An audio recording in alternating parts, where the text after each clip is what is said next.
Hello everyone, good evening. তো summer vacation তো অনেকদিন আগেই শেষ হয়ে গেছে। আমাদের অনেকগুলো প্রজেক্ট দিয়েছিল, সেগুলো আমার কমপ্লিট হয়ে গেছে। শুধু একটা প্রজেক্ট ইনকমপ্লিট আছে, সেটা আমি তোমাদের পরে ভিডিও করে দেখাবো। আজকে একটা দেখাই। তো চলো, এটা হচ্ছে সায়েন্স প্রজেক্ট। এটা জমা নেবে কদিন পরই। এই যে এটা হচ্ছে ফ্রন্ট পেজ,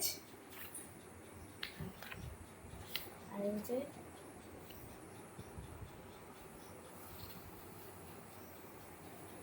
এটা হচ্ছে টপিক পেজ, মানে কন্টেন্ট পেজ। এগুলো হচ্ছে সব প্ল্যানেটসের ব্যাপার। অ্যাকচুয়ালি টপিকটা হচ্ছে প্ল্যানেটস। তো এখানে প্রথমে আমি মার্কিউরি করেছি, তারপরে করেছি ভেনাস, তারপরে করেছি আর্থ, তারপরে করেছি মার্স, তারপরে করেছি জুপিটার, তারপরে করেছি স্যাটার্ন, তারপরে করেছি ইউরেনাস, তারপরে করেছি নেপচুন।